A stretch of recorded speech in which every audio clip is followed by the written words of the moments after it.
Yo, what is going on, guys? We're back here today with a little competitive video. This one will be geared around Greninja. But yeah, after doing the OU tier list video and the magearna video, I did say that I would do videos about Greninja and Landorus T, and both those videos went well, so I figured why not just do one on Greninja.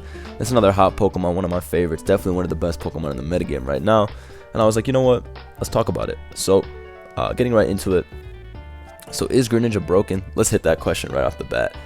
I don't know. See, with magearna, I had my opinion formed pretty strongly, and through like so many games, I was pretty firm in my opinion of magearna being broken. But with Greninja, I don't know. I feel like every metagame, Greninja changes a little bit with how good it is. It's always at the top of the metagame. That's a fact. But I have felt like in the past, in a couple metas, Ash Greninja was the best Pokemon. Like if you asked me 6 months ago, during SPL when I played, what the best Pokemon was in the metagame, I'd tell you Ash Greninja. Because at the time, I thought it just did the most work, and it was the most consistent. Because with that Pokemon, you don't really have to do too much. You Dark Pulse, you Hydro Pump, and then when you get your evolution off, you're able to Water Shuriken. Like that Mon's utility is so crazy. Priority, high-powered stab moves, one which has a chance to flinch, so you're able to muscle through Pokemon like Toxapex.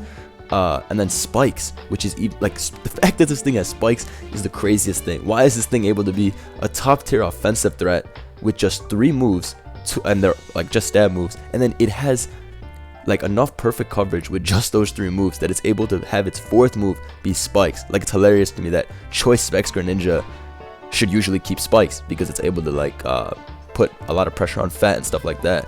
I remember people used to run U-turn all the time, and then CTC gave me a team and he's like, dude, just run spikes. If you predict a switch, don't U-turn, just get up a spike. I was like, bro, that's so genius. I'm about to run that. But yeah, so if you asked me 6 months ago, I would have told you Specs Greninja, Ash Greninja, best set easily. It doesn't always have to even be Specs too. I've used Mystic Water and Water MZ in the past, but for the most part, I've had the most luck with Choice Specs. So yeah, this is basically a standard set: Hydro Pulse, Hydro Pump, Water Shuriken, Dark Pulse, and Spikes. This thing is basically what makes Greninja S rank in my opinion. I believe that this thing is a little bit better than regular Greninja. And throughout the entirety of SM, it has always been a little bit better. Don't get me wrong, Protean Greninja is amazing, and I'll talk about that. I have these other Greninja sets obviously here too, which are regular Greninja. But anyway, Protean Greninja is definitely amazing. The mix set, the Z coverage, Life Orb, all that stuff, that thing can be a gigantic threat. But it is a little bit prediction reliant, and also if you run into a team where they have a Pokemon that can switch into into Greninja's moves, then you have some trouble. Because that thing is not actually that strong, and if they have a Pokemon that can take the hit, then Greninja could be walled for the duration of the battle. But that's not the case with Greninja Ash because it has spikes. Which means even if they have a surefire counter like Chansey, if you get up spikes on the switch, then you can start throwing out attacks, they get whittled down, etc, etc. Eventually you will come out on top. However, the metagame in general has been preparing for Ash Greninja a little bit better lately, I would say. I do see a lot more Tapu Fini and stuff like that, surefire counters, but in general, Greninja always is able to find a way to really break through these balanced and offensive teams because its speed is insane. It's funny because it's not that strong before it evolves. It only has like 100 something special attack. The speed's amazing, but the defenses suck too. But just off the virtue of its typing alone and the fact that it hits 153 special attack once it hits this Ash form, it's just a little too strong. However, I still don't think it's broken. You do have to play nice with your Greninja, and there are some matchups where you will have a lot of trouble getting the evolution off with Ash Gren, so it's not that big of a deal. I mean, this thing definitely stays at the top of the meta. It's definitely top 3 Pokemon in my opinion. I'd say this thing, offensive threat wise, it's almost up there with magearna for me, just because again, this thing's a lot easier. You don't have to really set up, you just have to fire off enough attacks, and this is a Pokemon that really rewards an offensive playstyle. Like, it's not as brainless as magearna is to me. Like, at least with this Pokemon, it has very bad defensive utility, so you have to bring it in intelligently. Like, if you make a double switch, that double switch has to pay off, or you have to put yourself like in a situation where you turn it in, or whatever the case may be. It's harder to bring in Greninja than it is to bring in something like magearna. So when you get up these attacks, and then you eventually turn into Ash form Greninja, it's because you were able to get off those attacks and kill a Pokemon, so you're basically kind of rewarded for it, unless of course you run into a easy matchup or whatever the case may be.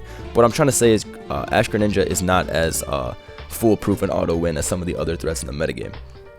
But that's basically my opinion on Ash Greninja. I think it's one of the best Pokemon. Water Shuriken priority is insane. Like that's insane to me, that this thing has 2 really nice stab moves and then it's also able to run priority. Ash Gran, one of the most perfect mons, easily. But yeah, top tier threat, but I do not think it's broken. I do think it's up there, top 2 offensive threat, but it's not broken to me yet.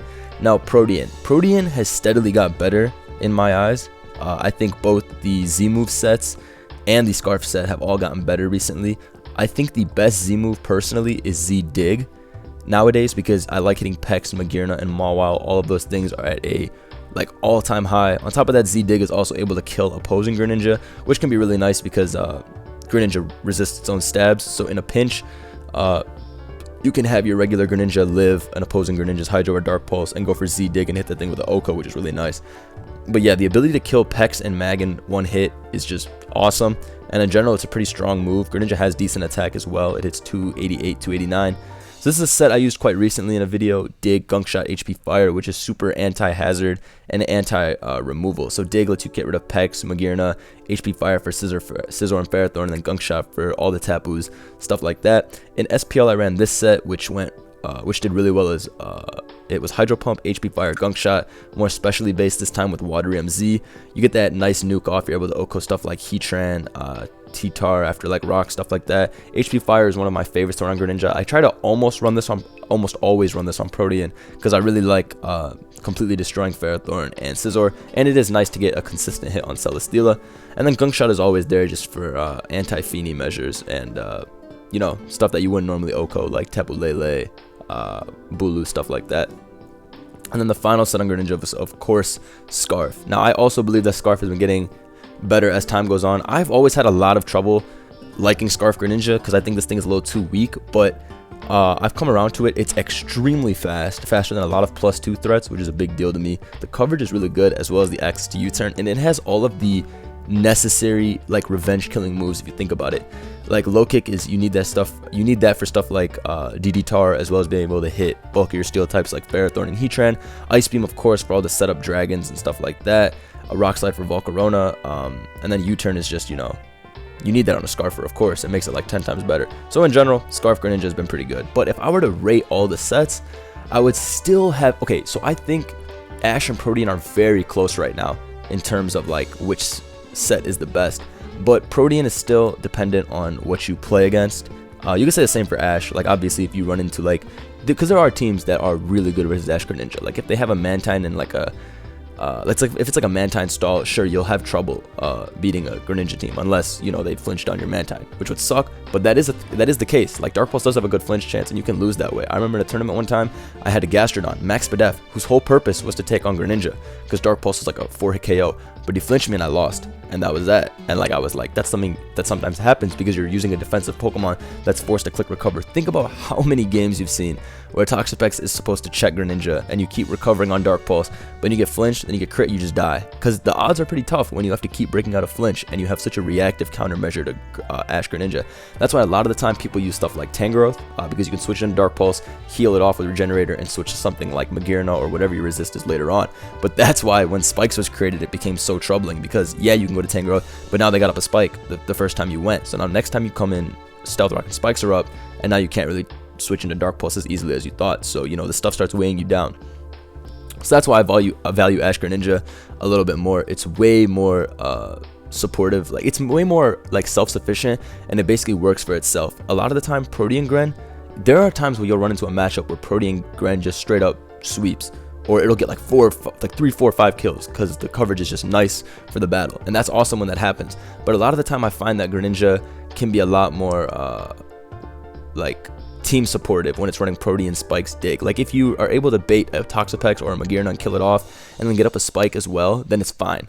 Because what I've seen with Protean Greninja is usually on a good team, at least, people will notice in like the first, like Greninja will get off a couple attacks, but then they'll be able to realize, oh, okay, this Pokemon on my team walls it. As well as the fact that Rotom has been rising at an insanely high level in tournament play lately and on ladder as well. So because Rotom is so high up in usage, Greninja also has a lot of trouble running a Protean set because its best move to hit it with is Gunk Shot, and you know you got to hit that and it doesn't even kill or anything like that. That's why I like Ash Gren a little bit more also, because you're able to just keep spamming Dark Pulses versus Rotom, and you know Rotom takes like 40% from that from regular Greninja specs Dark Pulse, and then if you're evolved, you know you're 2-KOing them with ease.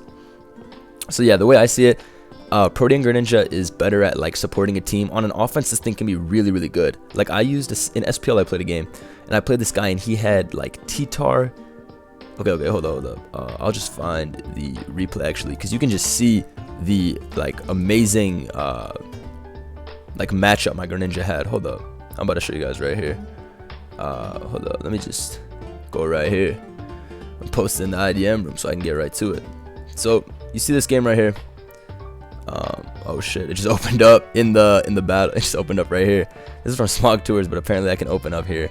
Anyway, so you're looking at the matchup. This is from SPL way back, like 3-4 months ago. But my Greninja was Hydro Pump, HP Fire, Extra Sensory. You can see the insane matchup it has versus this team. Hydro for Heatran, Hydro for Landorus, and Hydro for Tyranitar. And I had Z Water, so I didn't have to miss. HP Fire for Scizor, and then I had Extra Sensory boosted by my Lele and his Lele to take out the Amoonguss, and then Hydro can 2-hit KO Lele with Rock Stuff. So in general, my Greninja had a really amazing matchup here, and I killed everything with Greninja this game. If you guys want to see this is just a basic example of a team you could run into with Protean Greninja. Like, see, Ash Greninja would not have been good this game because he had AV T-Tar and Amoonguss. Like, AV T-Tar would not have been, Specs Ash Greninja would not have been as good as Protean in this game. So really, a lot of the times it depends. But here, this thing just goes off. Going to Gren, I just kill everything with like Hydro, switch out Hydro again on his Heatran, knock that thing out, bring this thing in, kill it with HP Fire, kill that with HP Fire 2. Thing killed like 5 Pokemon. So basically what I'm trying to say is, like, it does depend on teams a lot of the time, but in general I have found that Ash Greninja is able to be a bit, like, it's able to just work more for itself a lot of the time. But let's wrap it all up. What I think about this Pokemon: easily top meta threat, top two Pokemon offensively. I mean, I don't know if it's top, like, I don't know if it's better than Landorus all around as a Pokemon. I guess I'll figure that out when I do the Landorus video. But I think this thing is just below magearna as an offensive threat, and sometimes can be even better than magearna. Definitely one of the biggest threats. Is it broken? I don't know. I don't think it's broken. I think it can be managed. I think it's very good, extremely good, one of the best Pokemon ever, simply because of the versatility, the support options it gets with spikes, toxic spikes too, great move pool, great stats. But in general, I think it can slightly be managed. It's definitely tough, but I don't think it's broken yet. We'll see what happens though, Gen 8, all that good stuff. But yep, that's basically my write-up on Greninja. Hope you guys enjoyed, and I'll see you for the Landorus video. Peace.